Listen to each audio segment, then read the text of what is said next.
Stuart, I have a question, Stuart.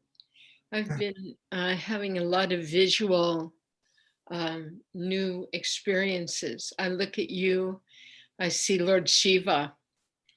I look at Nityananda, I see Sri Ganesha. And Rudy, you know, it's like a lot of manifestation and it's real strong. Can you talk about that, please? Well, I don't know, what do you want me to say, Chris? You know, if you're having visions of that nature, open and let them nurture you inside is very good. Okay. You know, there's really nothing to say about that, you know, other than if that's what's going on inside you now, then just open it and let it nurture you, you know? It feels like they're cracking my head open also. Well, you know, I've been through that many times, Chris, and, you know, I mean, buried in the chakra, the forehead, the third eye, probably most of the mysteries in the universe. And one of the things that keeps us from tapping those mysteries is all the noise in the head, all the tensions that are inside us. You know, so we need to, you know, basically, you know, it happens, you know, suddenly all these, you know, things form in the forehead. You get, you know, I have this phoenix bird here, and yeah, you know, it's just, it's incredible. And all it is opening so that deeper mysteries in the universe can be tapped. It's part of the work. It's a very good part of the work. You know, I mean, the things you talk about, I mean, I would sit with Rudy and I used to see Shiva, you know? Rudy was the earliest version of Shiva. Rudrananda was the most primal version of Shiva. You know, Nityananda was the incarnation of Ganesha. You know, and whether I'm Shiva or not, I don't know. I don't want to take that position, you know? But if you happen to see Shiva in me, okay, you know, I'm not gonna fight you. Okay. Thank you. Thanks, Stuart. You know, I mean, it's all part of the evolution of one's inner life. And if you do inner work long enough, all these things start happening. Very deep things and very wonderful things. Thank you very much. You're welcome. I can't tell you how many times I've had cosmic physicians come down and operate on my head. Oh, man. I used to be with Rudy. I used to see that going on. And that type of work he passed on to me. So I know exactly what you're talking about, Chris. Okay, great. But it's not something I can diagram on a blackboard or write in a book and then people are going to make that happen. That takes time. It takes a lot of work, a lot of inner development. To be able to arrive at a place where these kinds of things happen. Your hands get taken away from you. Yeah. You know, all that kind of stuff happens.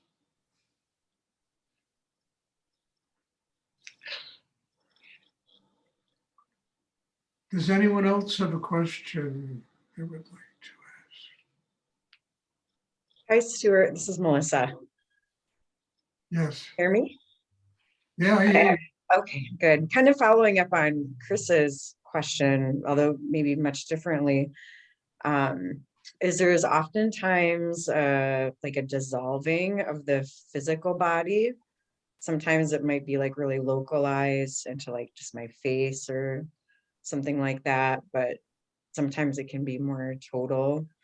I'm wondering if you could also speak to that, please. Well, you know, often the physical body, you know, obstructs the spiritual. And if you go deep enough in yourself, the physical body, not that it vanishes, but the soul begins to get free of it. So it feels like the physical body becomes nothing. It doesn't, it's there, you know? But that feels like that because we're really building a system inside that is enabling us to ultimately get free of the physical body. And that happens incrementally, it happens slowly, and over time, we get free of us. We get free of the physical body. And those kinds of experiences you described happen.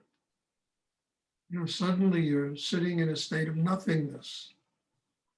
That state of nothingness, frees you to open and receive more cosmic energy, more higher energy, so that you can build your life, build your inner life. So there's nothing, look, if people from another world listen to this, I think we're all nuts. But, in this world that we live in and the kind of meditation that we practice, seeing visions, seeing gods, demigods, all kinds of ancient forces, and it's all part of the evolution. Because you've got to remember, nobody here is here for their first incarnation. Most of us go back many, many, many lifetimes. And in all those lifetimes, we've experienced different aspects of Shiva, Ganesha, Christianity, go back to the Essenes where they did a very pure form of Christianity. We begin to have experiences like that because also in our past lives, we went through things like that. That state of nothingness is a very good one because you're getting free of the body. Now, you got to keep centered in the navel chakra because, you also can just flip out. Suddenly you just, you're like, there's no grounding, there's no balance, and you got to come back and live in the world, So it's always very important to be able to combine the physical with the spiritual, the living with the world and being free of the world at exactly the same time. So when you go through that kind of inner state of nothingness, just keep your mind focused one pointedly on the navel chakra. And that'll keep you from just, spacing out and, sometimes having very difficult experience, hard to come back. And yet we all live here. We have to live here every day. So there has to be that part of us. And when we're experiencing that state of nothingness, we should have a connection with the third chakra, and then let everything else dissolve. Because ultimately we come back. And we need to be grounded enough in ourselves to receive that energy so that we can practically use it to get free of this, in this incarnation.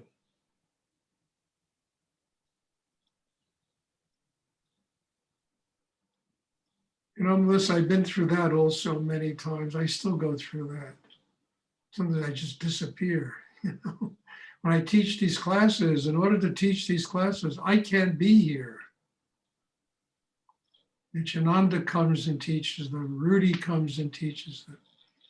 Sometimes souls and spirits, I don't even know who they are, come and teach these classes. It means I have to be in as close a state of nothingness that I can possibly be in order to teach these classes. To allow that higher force to come down and teach.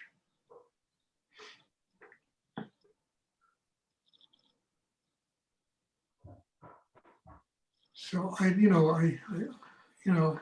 that's probably the best I can do about that.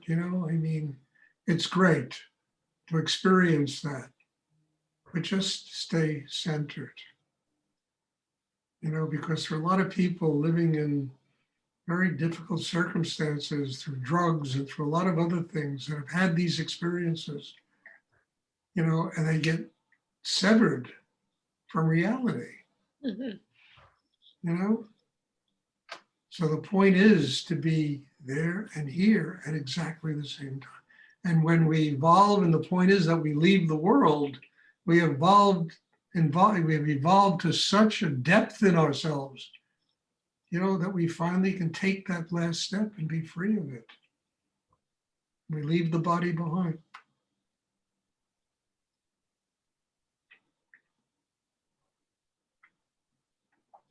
Thank you very much, Stuart. You're welcome. Does anyone else have a question they would like to ask? I mean, this is all very esoteric stuff. Very esoteric stuff. So, I mean, don't think about it. Just take the energy in, let it work on you. It's like osmosis. Take it in and marinate yourself in this kind of energy, And it'll create major changes inside, major inner growth, major steps in terms of one attaining a spiritual enlightenment. And that's my job. My job here is to give all this away and to try and help anyone who wants it, to grow and truly become enlightened. My job isn't to create lineages, My job isn't to do that kind of stuff. Enough people that do that stuff. I don't have to do that. My job is to nurture people, so that they truly can build an inner life that can help them attain a state of enlightenment. If I do that kind of thing, I've done my work in the world.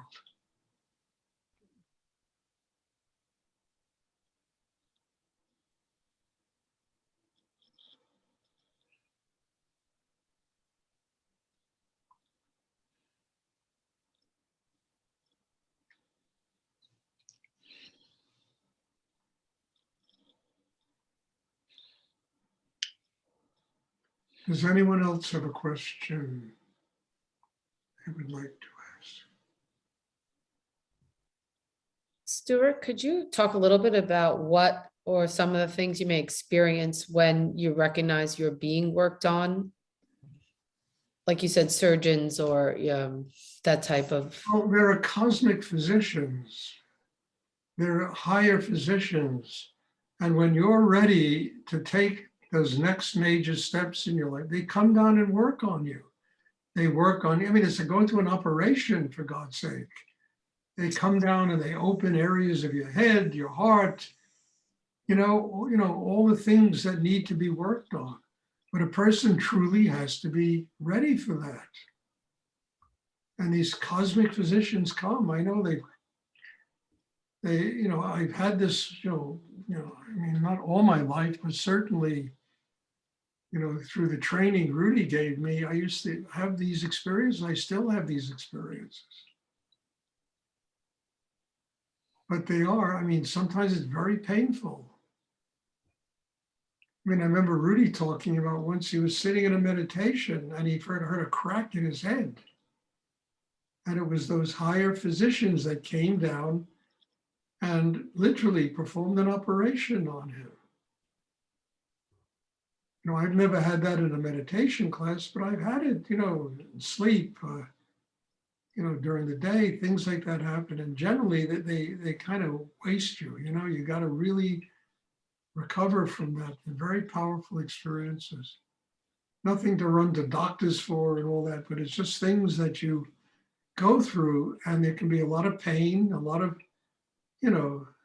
changes that are taking place very quickly in yourself. And these physicians work on you. So, they don't wear white coats and masks on it. They just come as energy forces and work. You can see here, it's right here, this whole thing in my head. I don't know if you can see it on the monitor, but it's all, that's years of having these higher forces work on me, creating those kinds of inroads in the third eye, they give one the capacity to see in a much deeper way.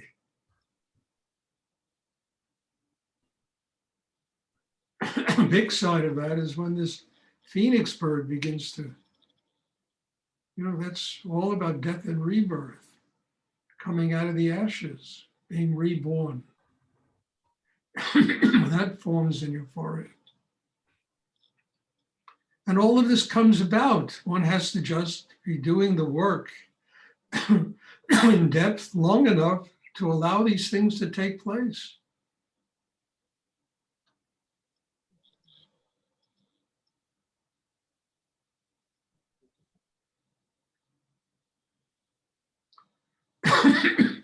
But it's, again, I will repeat it, it's not something, that you can read about in a book or even hear about in one of my talks and just go and do. It's something that you have to incrementally prepare yourself over time to grow to a place where these kind of things happen.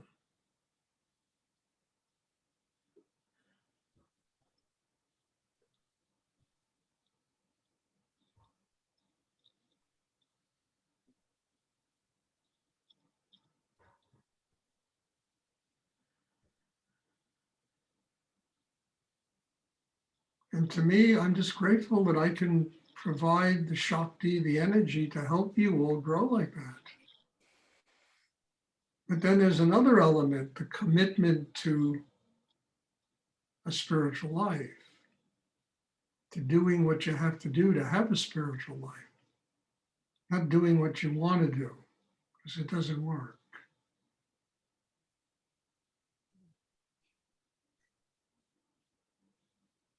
Along those lines, I was thinking, New York is getting very quiet regarding this COVID thing. And, it's it's really like 3% of people that are tested now in New York have COVID, used to be 45, 50%. So I'm thinking, that I would like to start in-person classes.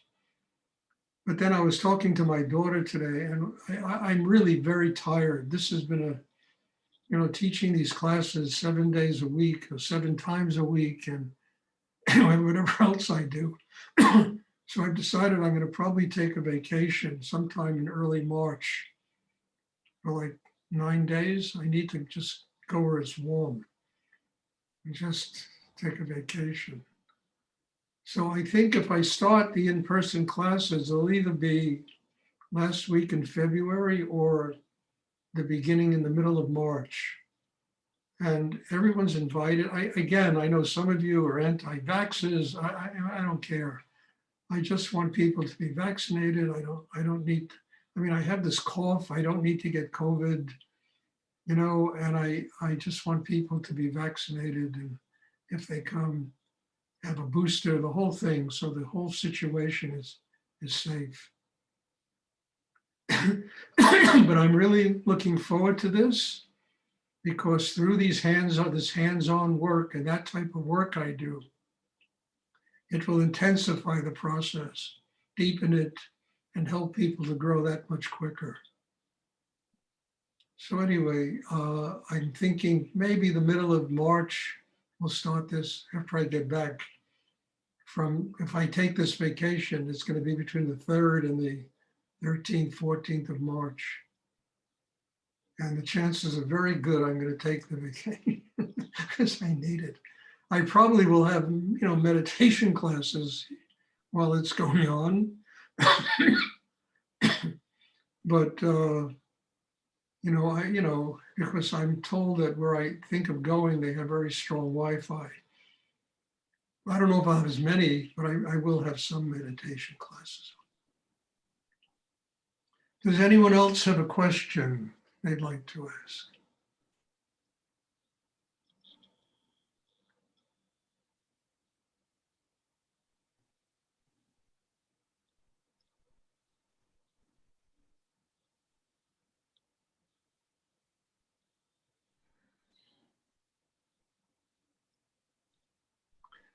Okay, if there are no more questions, there will be class tomorrow evening. Same time, same place, all over the world. I'm looking forward to seeing everybody. And again, as I end these classes, bless you all. Thank you. Look, if you didn't ask about Shiva and you didn't ask about being nothing, none of this energy would have come through me. So it's a very important relationship between student and teacher, because your desire to grow, really forces me to go to places very deep in myself to allow these kinds of teachings to manifest. So God bless you. Thank you. And Thank you, Stuart. looking forward to seeing everybody on Monday. Have a wonderful evening. Bless you. Right. Thank you, Stuart. You're Thank welcome. you very much. Thank you.